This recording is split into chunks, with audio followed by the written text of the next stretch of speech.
Yo, welcome to the show. I am Gunnar Olson here with someone who, rumor has it, got a little booksy this week and secured himself some business class seats. What does Booksy mean? What are we doing It's here? the feeling of needing to book something. Feeling booksy, getting a little booksy. I don't know if I was feeling Booksy so much as there was a deal and I just couldn't say no. That's true. All right. The voice you're listening to is Thrifty Traveler, executive editor Kyle Potter, who I meant to intro, but I got too excited about him getting booksy. What did you book? Where are you going? Oh, I don't know. I don't know if we're going or not, but all I know is when, our Thrifty Traveler premium team sends out the first Cathay Pacific business class award availability bookable for 70,000 American Advantage miles that we've seen in probably 2 or 3 years. I could go to Hong Kong in April of 2026. I booked it without asking my wife, and I just sent her a text and said, "Hey, I booked us flights to Hong Kong next April." She's like, "Cool. Sounds good." So, as often happens with this stuff, that deal disappeared minutes later. And so I just said to myself, "I'm gonna book this. If we can figure it out, great. If we can't, then I can just cancel it and get my miles back for free because American is just one of the best programs for doing that." So when I have those miles sitting in my account, there was just really no reason not to. Yeah, that's awesome. I'm psyched for you. Can I tell you a secret? Please. I got a little booksy this weekend too.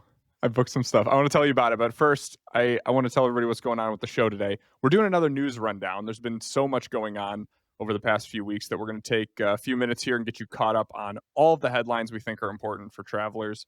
Lots of new routes, some new hotel news. We have credit card and transfer partner news. Kyle read through some government filings, so you don't have to. We've got lots going on and some stuff that's really important, I think. All right. You want to know what I booked? As long as you promise me that you're not going to use the phrase Booksy again. Fine. I will retire. I will sunset the phrase Booksy. Thank you. I took advantage of the Amex to Hilton transfer bonus, and I made some Hilton bookings, Kyle. You know more than anyone because I blamed you for it. I've been stymied by Hilton for a while here, but I booked two small luxury hotels of the world properties in southern Italy. One in Matera, the Sant'Angelo Matera. All the rooms are caves. It's carved out of this like ancient town. It looks super, super cool. Love it. Say less. Very excited for that one. And then we booked one north of Catania in Sicily called the Donna Carmela Resort. That looks very cool too. It looks like a little more sunshine and beachy instead of an interior Italian cave dwelling. But that one looks really, really cool too. Your complexion says you're more of a cave guy, if I'm being honest. Yeah, I don't know. The May sunshine in Sicily might come for me. And then we actually booked the Delta Nani back from Sicily to JFK using some Virgin Atlantic points. Tax and fees were super high on that one, but that's just a bit of a placeholder booking for us to see what else pops up. You'll get Booksy again later Hey, if we know anything. oh, you're in on Booksy. Okay. Um, let's get everybody caught up on the news. We have a lot to get through, so let's turn to the news. We cool with that? Let's do it. All right. Welcome back to the Thrifty Traveler podcast.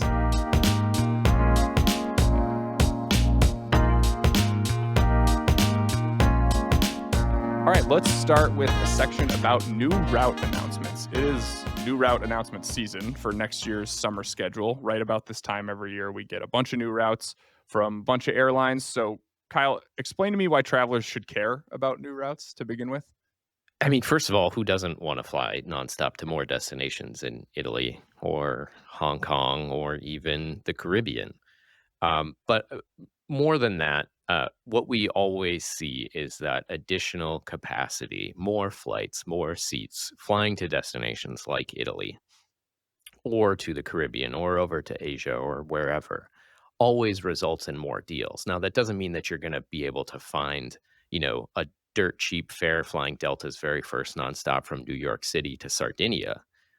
But because that option is available, other seats are going to open up elsewhere across the globe. And so just as airlines keep adding and adding, there's going to be more opportunity. I mean, that's what we've seen time and time again. And, before we go route by route here for what's new, I think we should stress, I don't think this is the end of it. While travel demand does seem to be slowing down as we get further into 2025 and people start thinking about 2026 travels, the routes that we've seen so far, I think we're going to see more. We still haven't seen big splashy additions from United. I think we're still going to continue to see more additions from Delta for next year. So this is a very good start, and there's a lot to be excited about here, but I think there's more to come. Yeah, I think it's also just really fun to see what are the airline executives, what are these network planners looking at in terms of where people are booking. Sardinia was not on my radar at all. Was never something I even considered.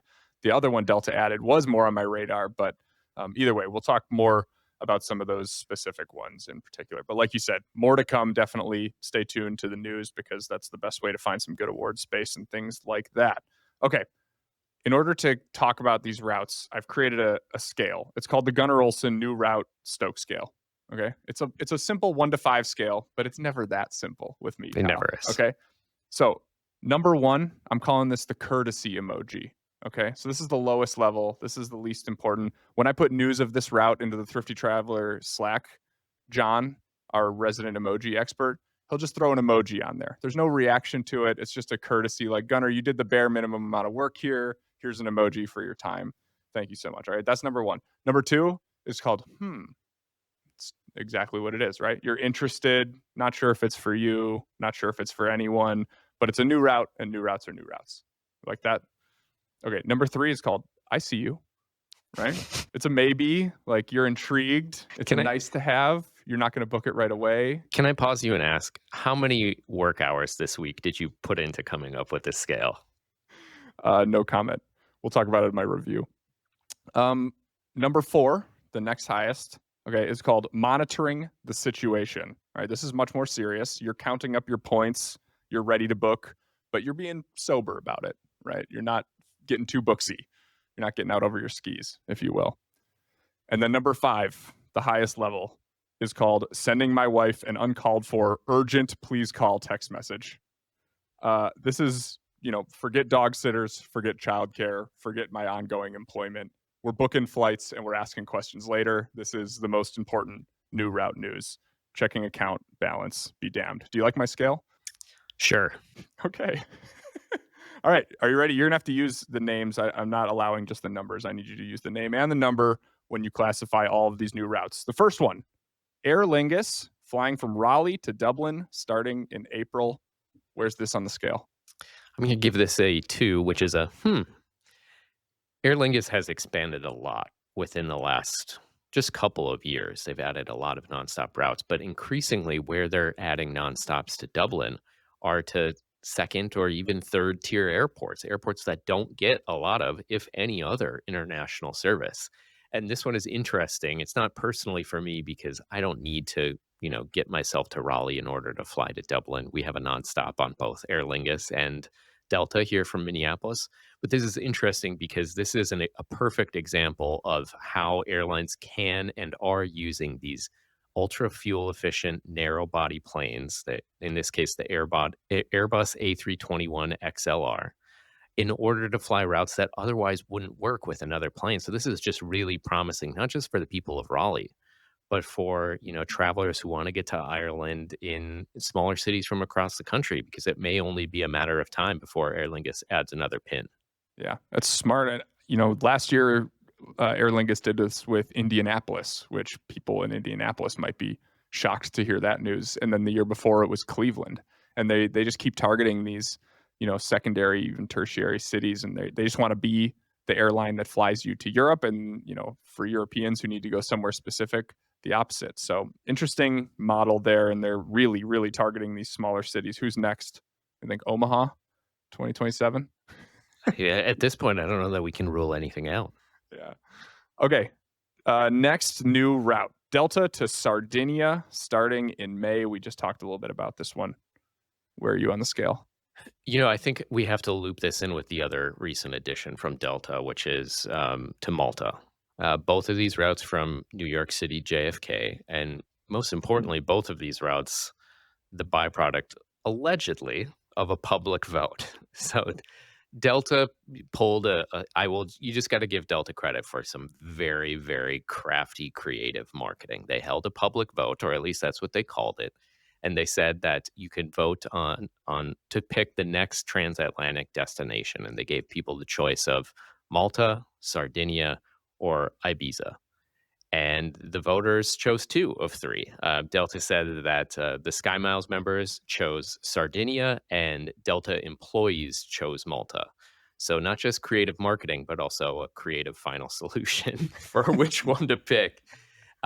These are really fun. It's out of the box from Delta, both in terms of the destinations that they're flying to. Both of these would be a first for a U.S. airline, and it's also out of the box in terms of how they got there. So hats off to them. Yeah. How many millions of dollars is Delta getting from the Sardinian government and subsidies on that one? I'm not a conspiracy theorist, Kyle, but this election stunk a little bit to me. It probably starts with at least 7 digits, and it might be 8, so I don't know. There's definitely something there, but I don't think anybody is gonna complain about another nonstop to Italy, so for that reason, I'm gonna give it a 4, monitoring the situation. Awesome. I love it. Those are both really exciting routes. Excited to see if and when people book them, and if they don't, if the Sky Mouse flash sales are awesome. Either way, I'm a winner. Okay, Cathay Pacific to Seattle starting in March. I think we know how you feel about this one. Yes, this is a 5, sending my wife an uncalled for urgent please call, or in this case, my wife waking up to a text, "Hey, I just booked us flights to Hong Kong for next April." Like I said, whether we're actually gonna take this flight or not is an open question, but this is fun. I just have to say, I think anybody who lives in or around Seattle should be sending their wives or husbands uncalled for text messages all the time, because I cannot think of a single airport in the country that is better off right now for competition between the airlines, between Delta and Alaska really duking it out now that Alaska wants to grow into a marquee international carrier. And the ongoing battle for Taiwan, with 4 international airlines offering about 4 times as many flights as they should in and out of Seattle. And now this from Cathay Pacific. This is a lot of fun. This is a great time to be a Seattle-based traveler. Yeah, for real. It's going to be really really good times up there in 2026 and beyond. All right, let's get into our next section that I've lazily called things for travelers. Could I have worked any less hard on coming up with this headline? Okay, we're going to eat our vegetables with some of these. Okay, Kyle, we got bad news for travelers from the Trump administration's Department of Transportation this month. Kyle, can you walk us through the delays and compensation plan that was effectively axed? Like, what is the current plan if you are, thoroughly delayed on a flight? What are you due? What are you owed? Nothing. There really are no real rights for us as travelers here in the United States when things go wrong in air travel. There's not even a legal obligation for the airlines to say, put us up in a hotel if they cancel a flight and leave us stranded somewhere overnight. And so, what the previous administration, the Biden administration, had tried to do is they proposed a set of federal rules to say, you know what? When airlines leave you somewhere, they need to pay the price, not just put you on the next available flight, whether that's 2 hours from now or 24 hours from now, but also issue compensation for the trouble. So, what they proposed was, a sliding scale of compensation being required from as little as about $200 for a short delay on a relatively short domestic flight to as much as almost $800 for a really long delay on a long haul international flight. And importantly, didn't just come out of nowhere. Basically, what the Biden administration was trying to do was say they do this in Europe, and they have for 2 decades, and they've done it in Canada for almost a decade now. So this is something that we can do, not just to make sure that travelers are made whole, but also to keep airlines accountable, to give them a reason to make sure that they're running their operations smoothly, because when they don't and things fall apart, they pay a price, not just in terms of, a public black eye and not doing right by their customers, but also a financial penalty for continually failing people. And so again, we just need to stress this was a proposed federal rule. This wasn't something that was passed by Congress. It never became law. And that's the rub. And that's why I think all of us in the office, while we were glad that this conversation was started by former Department of Transportation Secretary Pete Buttigieg, it was a long shot, because federal rulemaking takes not just months, but years. And they proposed this late into Biden's last year in office. And the odds that that was going to move fast enough were slim to none. And so, lo and behold, we got to just a couple of weeks ago, And the Trump administration and Department of Transportation Secretary Sean Duffy said, we're not going to continue with this anymore. And I'm not surprised at all. Yeah. Okay, let's speaking of the Department of Transportation and Duffy's department over there, they also put a joint venture between Delta and Aeromexico in the crosshairs this month. This is our next story.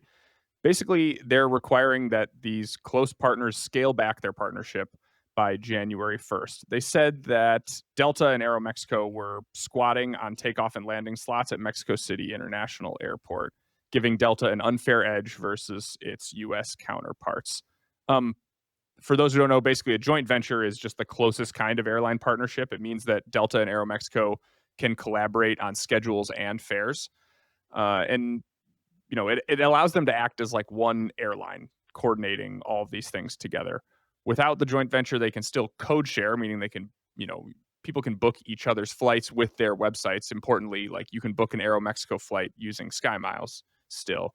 But this joint venture will possibly now expire at the end of the year. What does it mean for flights to Mexico in the future? That's a big open question. And, honestly, I'm a little bit surprised that we got here.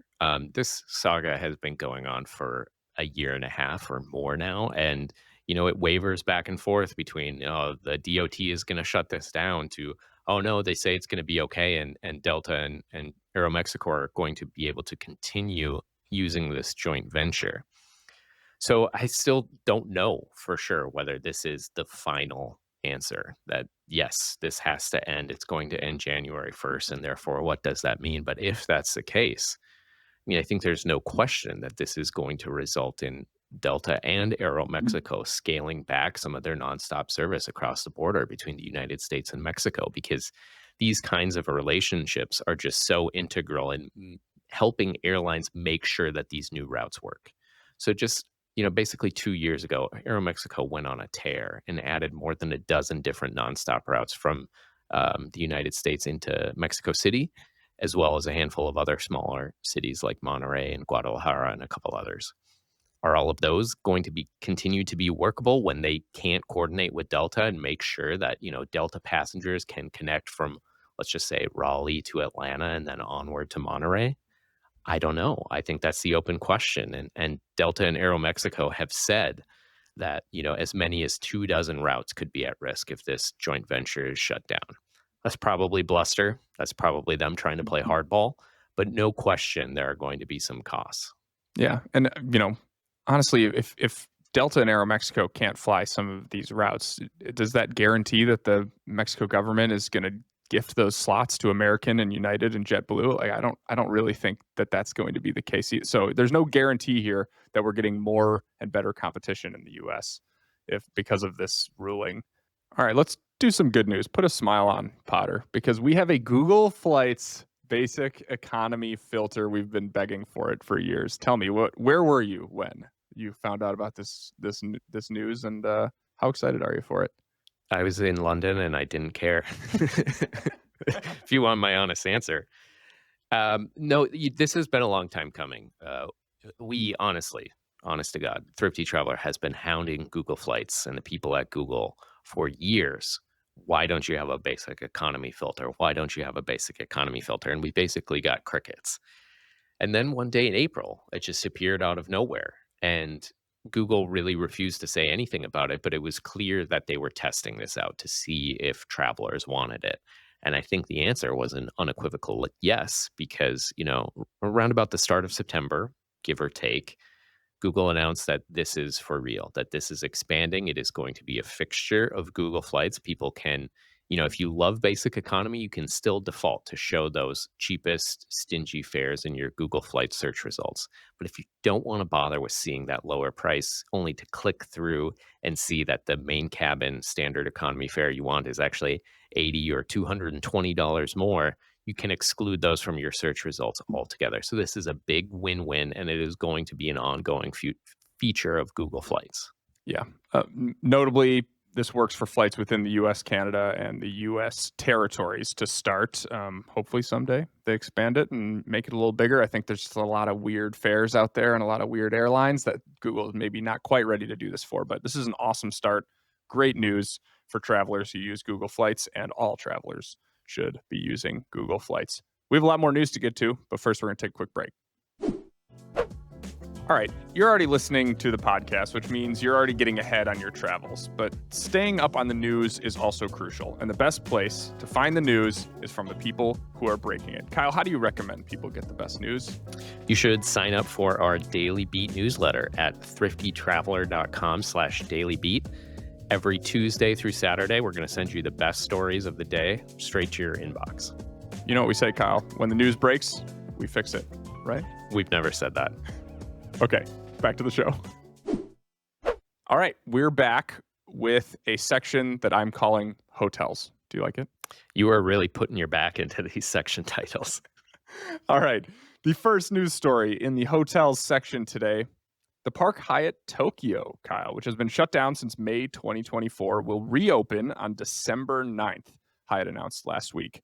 I stayed here in February 2024, right before the close, and it was definitely one of the best hotel stays of my life. I loved it so much there. Super nostalgic, old school, kind of 90s era business hotel. I would describe it for you, but I don't have to. Just go watch the film Lost in Translation, which is filmed there famously. Sadly, Lost in Translation, not available for streaming anywhere in the United States right now. Insane. What's wrong with Netflix or Apple or whatever? All of them. Get your stuff together, guys. Yeah, pretty much the only place you can watch this for free is on an airplane, is my guess. Kyle, where is the Park Hyatt Tokyo reopening for you on the Gunnar Olson Stoke Scale? Is this the same scale that we were using before? It's the same scale, yeah. Okay, it's a good 4. This is big. I have not stayed at the Park Hyatt Tokyo. I would really love to. I'm excited that, unless if something happens very quickly, the next time that I go to Japan, this is going to be an option. The downside is that, as you said, this hotel will have been shut down for close to 2 years by the time it opens its doors. And in that interim period, Hyatt has increased award rates at the Park Hyatt Tokyo, even though its doors were closed. So by the time this opens up for reservations, which by the time people are listening to this, it will be bookable both with cash and with World of Hyatt points. But that's going to cost you even more Hyatt points than it did before. So as much as 45,000 points per night during the busy peak periods like the summer and certainly cherry blossom season in late March into early April. That said, I would gladly do it. I'm excited to see what this looks like. It sounds like you had an amazing stay there, but it also sounds like from your account and many others that it was in need of a renovation. And so I have no doubt that they did it well. I'm excited to hopefully see it firsthand. Yeah, I think, unfortunately, for all of us who would like to book it, I think there's just a high level of froth for this reopening. And I think that for so many people, it is a number 5 urgent text to your wife on the heat scale. So I think finding that award availability is going to be very hard. And I think the cash rates are going to be very high for a little while. So maybe let some of the sizzle burn off here and then go get it next year or the year after. You didn't spend any time with any lounge singers when you were there, did you? No, I did not. Okay, good. Okay, next story. Hilton and a devaluation. For the third time in less than a year, Hilton raised its award rates on some of its most popular properties this month. Some night awards are coming in now at 250,000 points per night. All of this started, mind you, after Kyle spent a full podcast episode luring me into the Hilton swamp without telling me that it's full of gators. So, Kyle, what is the state of your swamp? Tell me about Hilton honors and what you're doing to me. The state of the swamp is not good. That episode where I tried to make the case that Hilton was on par with, if not better than Hyatt, has aged like airport sushi. It's not a great look, Gunnar. So I'm sorry. In the span of about 9 months, the most expensive properties using Hilton points, from the Waldorf Astoria in the Maldives to Kalala Island, an all-inclusive private island off the coast of Nicaragua, has gone from 150,000 points per night, which in itself, that seems pretty unattainable to a lot of people, and rightfully so. And now those are all pricing out as high as 250,000 points per night, 250,000 points for one night at a hotel. Hermitage Bay, the property in Antigua that I have sung its praises, when we booked it for our stay last fall, it was 130,000 points.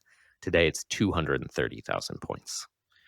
100,000 points more per night. It is ugly, and while the damage is definitely deepest at the cream of the crop, super luxury, ultra expensive properties, there definitely is pain all around, even on some cheaper things where, a standard city hotel might have gone from 40,000 points to 50 or even 60,000 points. I've seen a lot of that as well. So I'm not feeling great about my takes, put it that way. Yeah, I think while the Hilton Free Night Award that you get with some of its credit cards still exists in its current form, this is now the perfect use of that to save 250,000 points. So, I don't regret coming into the swamp because, like I said at the top of the show, I just booked some small luxury hotels in the world I'm very excited about, and they were relatively cheap. I think one was 85,000 a night, one was 75,000 a night in Italy. That's pretty great. That's a good use of our points. But man, 250,000 when you said a quarter of a million points for one night at a hotel, that fried my brain a little bit. Yeah. I'm glad you pointed out that you booked some affordable or at least reasonable properties because it's not all doom and gloom. There are some great properties out there that either haven't changed award rates or they're still pretty reasonable. That said, I want to ask you a philosophical question about all of this. Do you feel like and we could be Thrifty Traveler and you and I on the podcast here talking to each other on mic, or the royal we of the travel blogosphere and influencers and everybody who talks about this stuff night and day? Do you think we're responsible for these things happening? Well, I'm a Midwestern man, so self-reflection isn't something that I do, Kyle. But I do think maybe because there is just so much interest in it, and not that we are driving so much interest that it's changing everything for people, but points and miles are easier to earn, probably because of the methods highlighted by websites like ours and podcasts like this one, and that might have led to this just kind of overall inflation. But man, I gotta imagine that what is the percentage of people booking Hilton hotels that are using Hilton Honors points? I think it's got to be still insanely low in the grand scheme of things. And so maybe it's just they're taking advantage of the people who are already loyalists or dug in, and they have a ton of these points, and they're saying, what else are you going to do? Where else are you going to go? So I don't know. Yeah, I'm a little bit torn personally. On the one hand, I think that there's no question that the outsized attention on podcasts, especially on social media, has created this larger than ever economy of people with points and people who are paying closer attention to these things. And we're a part of that, right? At the same time, we talk about these things because they're exciting. We talk about Hermitage Bay in Antigua. I mean, I've talked ad nauseum about it because it's a great way to redeem your points. And if the cost of that is that gets more attention from other travelers across the country, and then Hilton sees it and raises award rates, that's the downside. The upshot is that we probably helped at least a handful of people book it before that happened. So I think it kind of all comes out in the wash, and I don't know how large of a role we in particular, Thrifty Traveler, Gunnar and Kyle and Jackson and Nick on our team play in driving these things. But I still think I'd kind of do it again. I think, we have a responsibility to share great deals with people. And if we're not doing that, we might as well close up shop. So I don't know where the line is, but I'm happy with where we drew it in this case.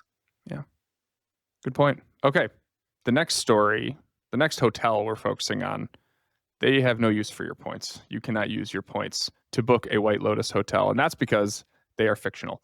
The HBO hit series The White Lotus, which follows a murder mystery through a luxury resort in each season, is going to France. HBO head Casey Bloys confirmed this at the Emmys last week. Given The White Lotus has exclusively shot at Four Seasons resorts, one in Maui, one in Sicily, and one in Koh Samui, Thailand, the speculation machine is up and running on our website too, thriftytraveler.com. You can read Jackson's story speculating which of the three French Four Seasons it could be. The options are, Kyle, the Four Seasons Hotel Megève in the Alps. There's no way that you got that right. It is Megève. I looked it up. Okay. All right. The Hotel George V in the heart of Paris, and the Grand Hotel du Cap Ferrat on the French Riviera. How do you think I did with Du Cap Ferrat? I did not look up that pronunciation. No idea. I'm the Okay. wrong person to ask. Um, of those three, what do you think it's going to be? What do you want it to be? Much as I would love for Mike White and company to give you your wish of a cold lotus and put this in the Alps, Come on, Mike. I think they're going to the French Riviera. I just have a feeling that that's the vibe that they're going for, and it fits in with some of the themes, especially about wealth, that they've leaned on pretty heavily in the previous 3 seasons, where I would like it to be. I had this thought the other night. I think they need to go to Singapore at some point. I think that would be a great setting. So I'm over with the White Lotus season 4. I'm going season 5 or season 6. Bring it to Singapore, guys. I like it. My thought is, I think it's going to be at in Hotel George V in the heart of Paris. The French Riviera one would be awesome, but it seems, aesthetically, vibes wise, a little like Sicily. Like they've kind of done the coastal scenic. I think something in an urban area would be pretty cool. I think that's probably what they'll do. But of course, I hope that it would be in the Alps. If you're looking for a show that's about like class interplay, there's nothing like a ski resort to highlight the haves and the have-nots. There's so much to do at a ski resort. There's so many like beautiful shots to be had. I mean, just like a scene in a tram or a gondola or all these different ways that you can bring characters and people together in ski resorts is pretty amazing. Little lift line confrontation. I don't know. If anyone in the tri-state area of Minnesota, Wisconsin, and Iowa hears somebody screaming yes through the streets, it's because Gunnar has found out that they have in fact set this in the Alps, and Gunnar gets his Cold Lotus season coming to HBO sometime next year. We need to have it. We need to have it, Mike White. Be brave. Okay, this next section, bear with me. It's called credit cards. You are on a roll today. All right, let's talk about the Amex Platinum. We did a whole episode on this that came out last week. I encourage you to go check it out if you haven't already. The revamped Amex Platinum card has been out for 1 week now, Kyle. We did extensive coverage on all the new credits to places like Lululemon, YouTube TV, fine hotels and resorts, and of course, your favorite, the Aura Ring. Please go listen to last week's episode to hear Kyle's rant on the Aura Ring. The top line, I guess, is all for a new annual fee of $895 a year. Despite that, our coverage was pretty positive. I think we both liked the changes. What have you seen out there? What's the reaction been in the world? I think if you had told me just a couple of weeks or months ago that the reaction to an almost $900 a year travel credit card with honestly pretty few travel benefits would be overwhelmingly positive, I wouldn't have believed you. But I think that's where we're at. I think Amex made a conscious decision to just pull everything out and throw the kitchen sink at this card with an absurd amount of credits. And yes, some of them are harder to use than others. Some are dumber than others. I don't need to repeat that rant. But on the whole, I think, all of us in the office who already had this card and the people that we're hearing from who are looking at it, look at the value proposition and what they can get for that $895 a year compared to what the old system was at $200 less a year, $695, and they say, yeah, you know what? That works. Yeah.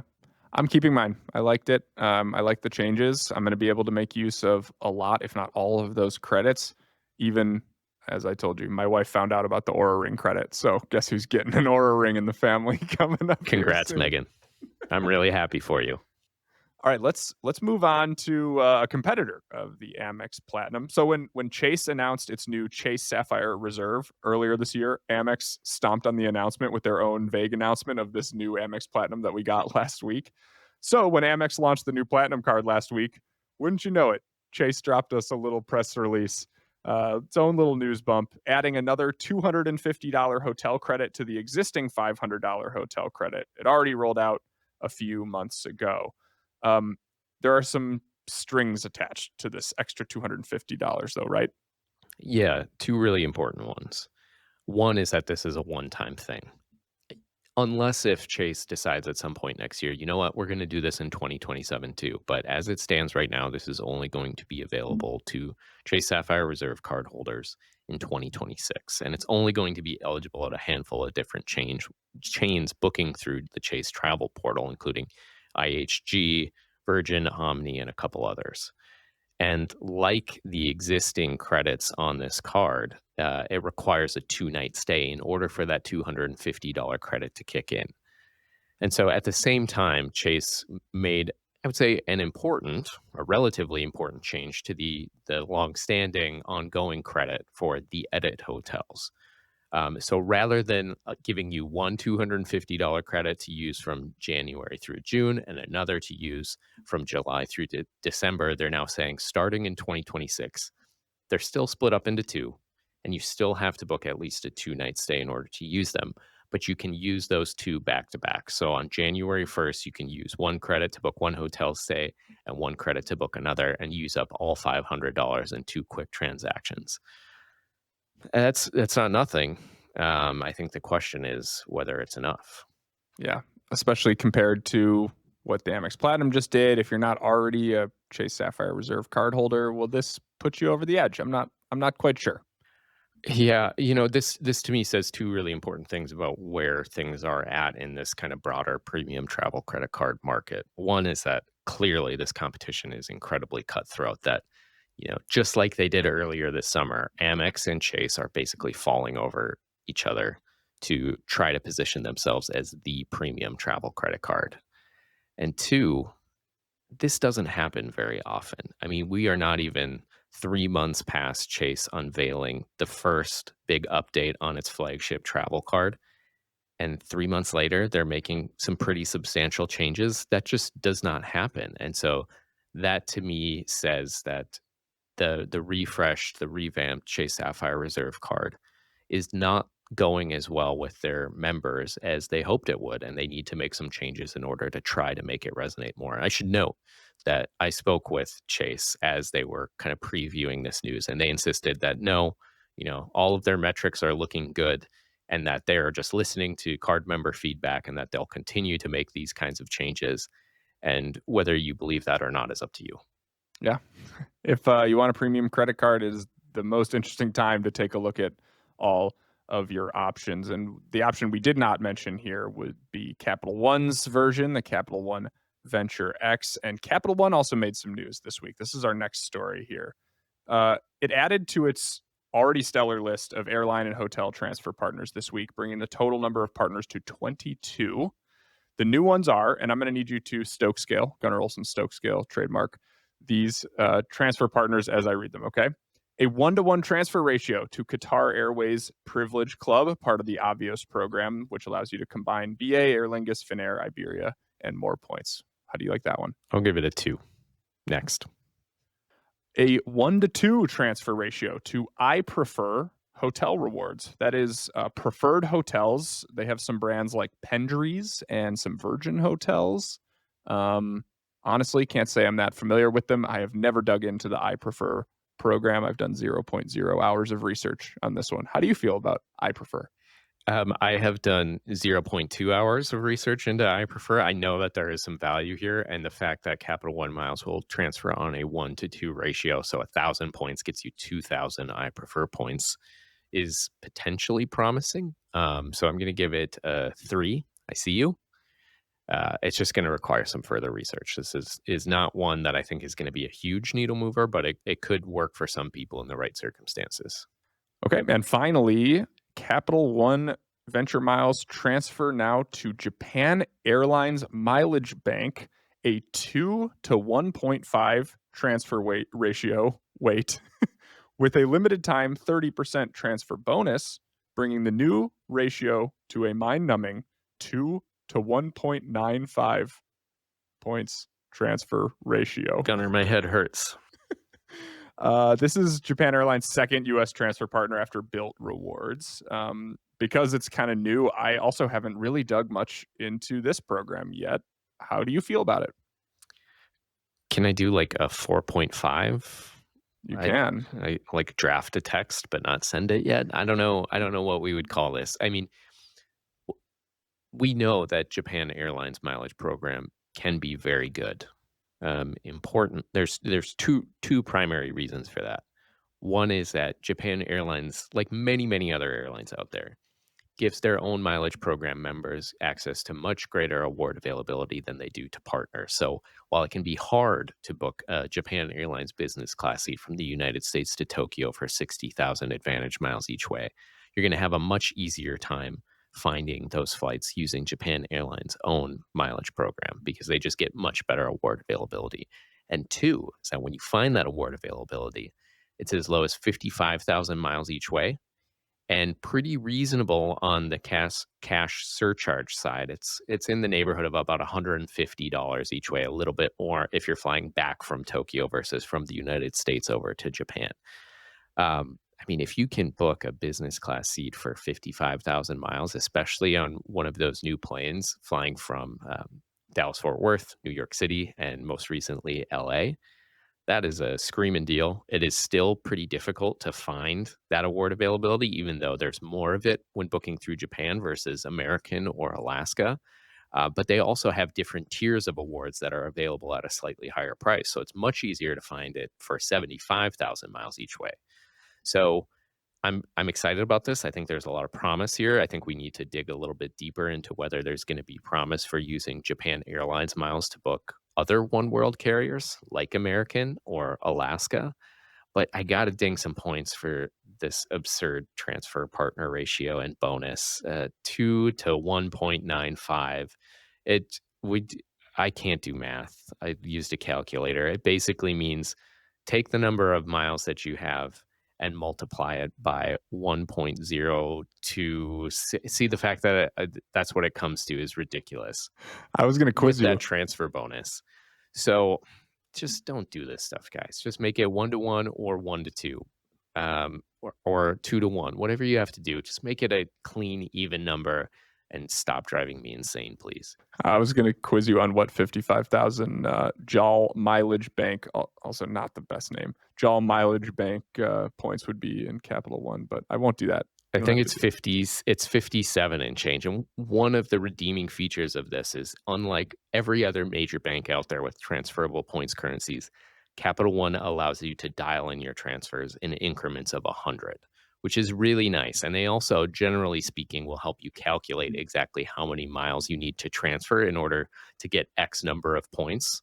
So you're not having to do the math on the fly or pull out your calculator or use a notepad. I don't know. But yeah, it's just annoying. Knock it off, guys. Okay, one last story, also about transferring points. So, the tool that you use to move Avios between your accounts just got a whole lot easier. So, Avios, you know, as the points currency of British Airways and Aer Lingus and Qatar and Finnair and Iberia and more, we'll say. Moving points between those accounts was probably the defining feature of the Avios program, the ability to transfer into one program. And then once your points are there, they're not stuck there. You can move them to other Avios programs. The problem is the mechanism for doing that used to be such a pain. We actually had a story on our website kind of decoding it, and it was lengthy and honestly tough to read. Sorry, Peter, you're a great writer, but it's not the most fun thing on our website. They have completely revamped this now. As long as you put all of your information for all of your accounts into this new Avios transfer website, you can pretty much freely do these, and it's almost instant. And it's a really slick new tool. We played with it. I played with it a little bit when I wrote up the news. This new website just makes this whole thing a breeze.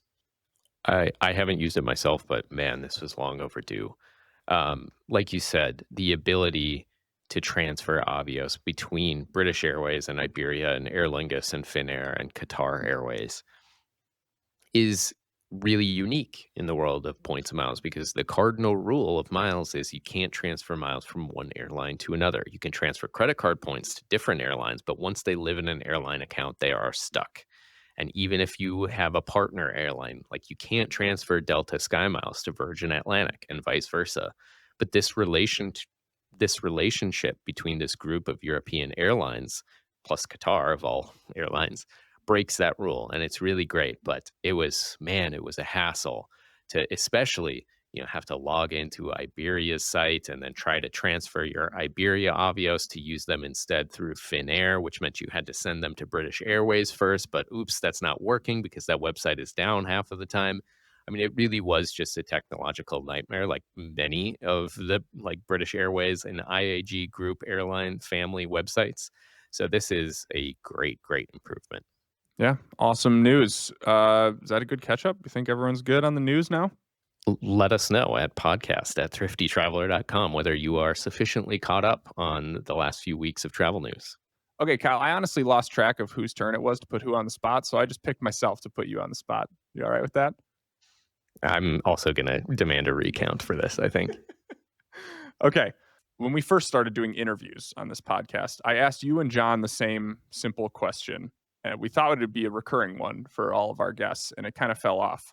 It was simply, tell me about your dog.